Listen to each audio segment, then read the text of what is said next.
పాకిస్తాన్ నిన్ననే కొన్ని కామెంట్స్ చేసింది. పాకిస్తాన్కి సంబంధించినటువంటి నాయకులందరూ కూడా సింధు నదీ జలాలు ఆపేస్తే చాలా మేము ఊరుకోము, రక్తం పారిస్తాం, ప్రాణాలు తీస్తాం, అంతం చేస్తాం, ఇట్లాంటి స్టేట్మెంట్స్ అన్నీ ఇచ్చారు.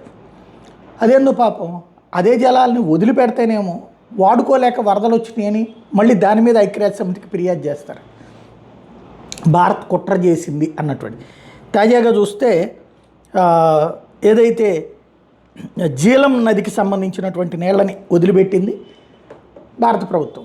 యాక్చువల్గా ఇక్కడ మనం సింధు నదీ జలాల ఒప్పందం రద్దు చేయలేదు, ఎందుకంటే ఇంకా కొత్తగా చేసేది ఏం లేదు, అమలు చెయ్యమంతే. దాంట్లో ఒప్పందం ఏంటంటే ఓ పక్కన నీళ్ళకి సంబంధించింది ఎప్పటికప్పుడు ఇటు పక్కన మన దగ్గర నుంచి వాళ్ళకి వెళ్తున్నాయి కాబట్టి, ఇప్పుడు ఫర్ ఎగ్జాంపుల్ మనకి ఆల్మట్టి, శ్రీశైలం, నాగార్జున సాగర్ ఇది కింద ఉన్న వాళ్ళకి డీటెయిల్స్ ఇస్తారు, పై రాష్ట్రాల వాళ్ళకి డీటెయిల్స్ ఇస్తారు. ఎందుకు?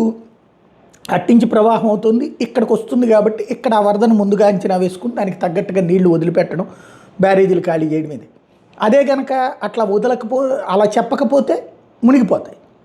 ఇది సహజంగా ఉండేటటువంటి పరిణామం. కాబట్టి అక్కడ వాళ్ళకి చెప్పాలి, ఆ చెప్పేటటువంటి పనిని ఆపేశారు.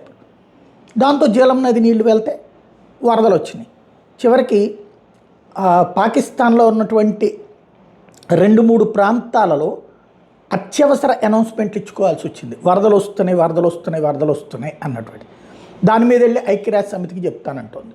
రెండవది, భవిష్యత్తులో ఆ నీళ్ళని ఇక వరదలొద్దు అనుకుంటే వాడుకుంటుంది భారతదేశం.